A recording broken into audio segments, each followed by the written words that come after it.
At the heart of North America, in this river valley, in our river valley, empires collide. How? Why? What is the origin of this collision? What consequences does it have for our families, our communities, our countries? The following is a story told through satellite images, historic maps, of the origins of this convergence, of the origins of these divergences, what paradoxes we face, what tensions we encounter, and the promise that it provides us for a brighter future, not only for our region, but for the entire continent. Let us begin with the Earth. As we see North America rising up out of the Mississippi Valley, great rivers find their headwaters in the Rocky Mountains, the vertebrae of North America, this spinal column, this continental divide. As the rivers find their way to the waters, great trade routes, great pathways cut across this continent. In our valley, this is the Rio Grande, coming from the north in Colorado, directly south, where it takes a hard eastern turn here in El Paso del Norte. Just to the west of here, and the north, is the Gila, which cuts a path to the southwest, ultimately to the Pacific. Great deserts converge here, great rivers, great mountain chains all find their convergence here in El Paso del Norte. What is also important to remember as our story continues is that this continent, what have come to be known as the Americas, was a great obstacle to trade, an unexpected obstacle to the Europeans in search of maritime trade routes to Asia, the Pacific. There is a political and imperial element to these deserts, these mountain chains, and these rivers as well. The great Emperor Napoleon, in his military maxims, noticed and remarked that the boundaries of states, of countries, are either great rivers, great mountain chains, or great deserts. Well, here in the Paso del Norte region, we have all three. They all converge.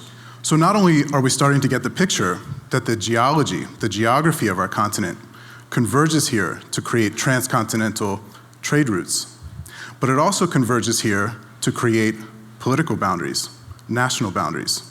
Divergent systems converge here, divergent practices, divergent customs, divergent legal systems, economic structures, etc. In pre-Columbian times, Native American communities had vibrant trade, not only with turquoise and silver from New Mexico, making its way all the way down to Mexico City, but even along this east-west axis between civilizations at Paquimé and the Pacific coast settlements on the Mar de Cortés and the Pacific. When the Spaniards arrived in central Mexico, their immediate intent was to move northward along the mountain chain, the Sierra Madre Oriental y Occidental. This northward movement was in search of treasure, in search of fortune. In fact, the name New Mexico was an aspirational term. They were believing, they were maybe deluding themselves, but maybe just aspirationally, hoping that the riches and treasures that they found in Mexico, Tenochtitlan, would be found again in this northern territory.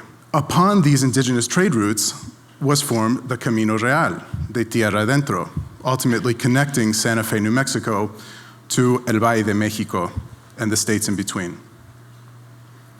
As we can see from this map, this imperial ambition was shared by other European powers as well. On the Atlantic seaboard were the 13 colonies, the Anglos, this Anglo-Saxon effort. In the Mississippi Valley were the French, and here in the Southwest, the Spanish. All had different systems, all had different legal systems, all had different governmental institutions, and they were fighting for trade routes, fighting for territorial conquest, fighting for trade routes to the Pacific, Remember, the Americas was an unexpected obstacle to their journey. In 1803, as Napoleon was facing the Third Coalition to remove him from power, he found the Mississippi colony as a distraction and sold it to Thomas Jefferson.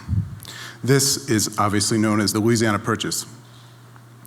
In one moment, the United States, this Anglo-Saxon enterprise, this capitalist system, this Protestant culture and society came into direct territorial contact with hundreds of years of Spanish settlement in the Southwest. Once the Louisiana Purchase came into effect, Thomas Jefferson sent Lewis and Clark up the Missouri to find a Northwest Passage, and he sent Zebulon Pike down to the Southwest to find Santa Fe, this mythical, mysterious land and city that not many Anglos had heard of or seen. They wanted to find a passage to the Pacific.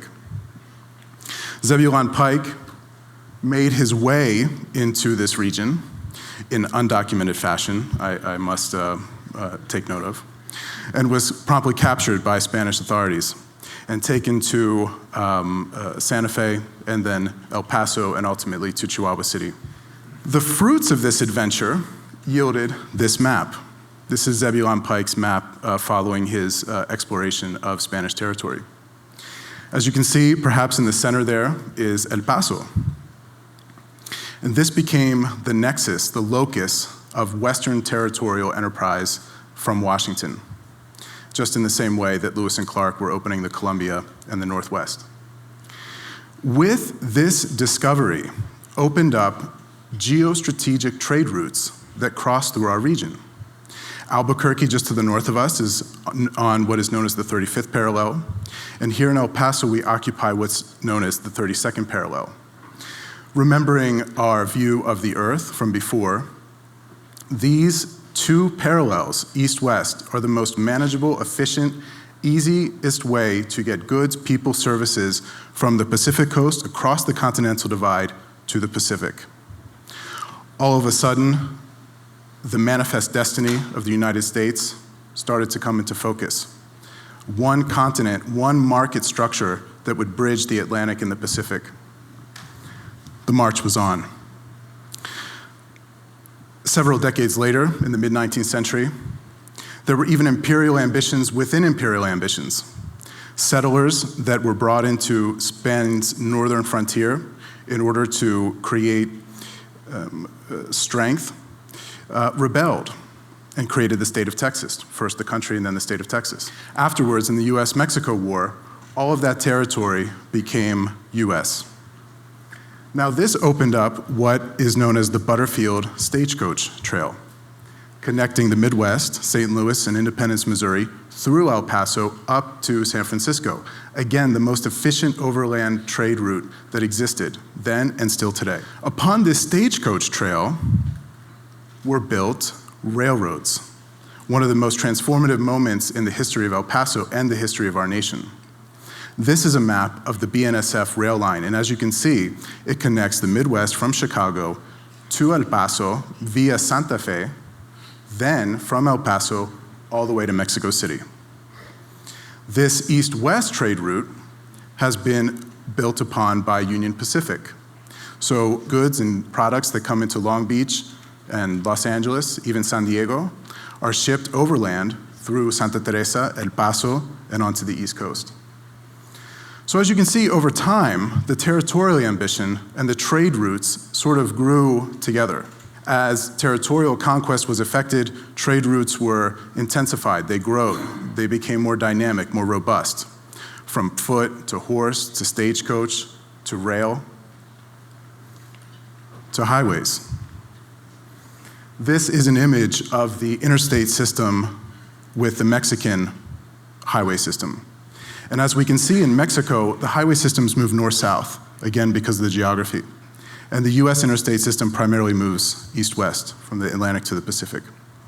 El Paso is one of those key centers where that northward orientation of Mexican trade routes meets the east-west orientation of US trade routes. It is a point of convergence, a point of confluence. It's a point of even paradox. Are we Mexico? Are we the United States? Somos gabachos? Somos mexicanos? It's sometimes unclear. We're both at the same time. As time went on, there was even intangible infrastructure being built, legal infrastructure being built. We all have heard of NAFTA, the North American Free Trade Agreement. It provided legal structures not only to facilitate the flow of capital between the two countries, but also reduce tariffs in order to stimulate industrial development in one country and facilitate the movement of goods and services to the other. This had a tremendous effect on industrializing supply chains and by nationalizing supply chains, and perhaps we could even say tri-nationalizing supply chains. So now that these trade routes that existed aren't just mere conduits for people or goods or services, they are robust centers of development upon which our two economies dearly depend. And once again, we're at the center of it. We're at that point of convergence. It has grown to such an extent that this trade and symbiosis, particularly the industrial dependence that we have with Mexico, has grown to the point where we are building non-trade infrastructure that is still binational. This map shows us the growing and burgeoning natural gas pipeline infrastructure that is flowing through our region. Mexico, in its energy reform, is moving to natural gas production of its electricity completely. And guess who it relies on for its natural gas? Texas. Texas has to get its natural gas to Mexico, being a significant client. As you can see, the blue lines are existing pipeline infrastructure that, again, north-south and east-west orientation, conglomerating in the El Paso region. But there's significant new pipeline infrastructure being built. Even San Elizario is dealing with the construction of a pipeline here in Orange. What does this mean? We have seen territories, imperial ambitions collide, monarchies versus republics, Protestant versus Catholic, Spanish versus English, indigenous versus European, supply chains, industrialization, growth, convergence points, choke points, trade routes. This is a picture of El Paso in 1981. It's an aerial image from the Department of Interior. It's still quite open. In fact, here just to the south, you see Ciudad Juarez, and to the east of what is known as Pronaf is still largely open, agricultural. This is an image from 2016. Tremendous, massive, concrete, urbanized industrial development. It's all converging here. North America is converging here.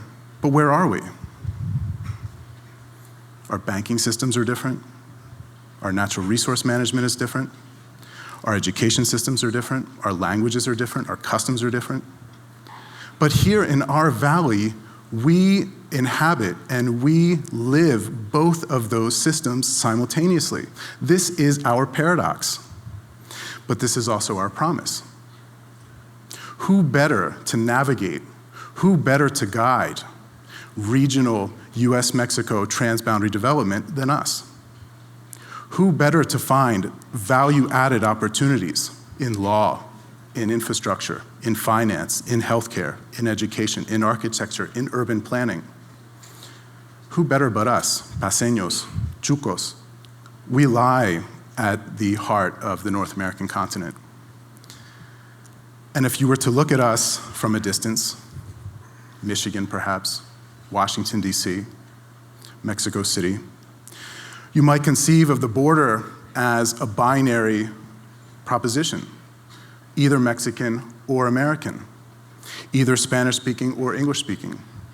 But this is not the case, and we know this. As our two countries are converging, they're converging here in El Paso. With this kind of knowledge, with this sensitivity to both countries, with this knowledge of our industrial nature, our commercial nature, our financial nature, our cultural nature, we are in the leadership position to really create something special that has never been done before on the US-Mexico border. But it's bigger than that. You might remember, as we've gone through this presentation, that most of those maps were in service of imperial projects, imperial projects directed from Washington, London, Madrid, Paris. Where are the maps from El Paso? Where are the maps from the US border region that are mapping out our destiny on our terms? Not just for the benefit of our regional communities, but for the benefit of our binational continent. We, as Paseños, can see this paradox as a challenge, but we can also see it as a promise. We can build bridges between our states here in the region, and we can also use it to build bridges between our two countries and our two peoples. Thank you very much.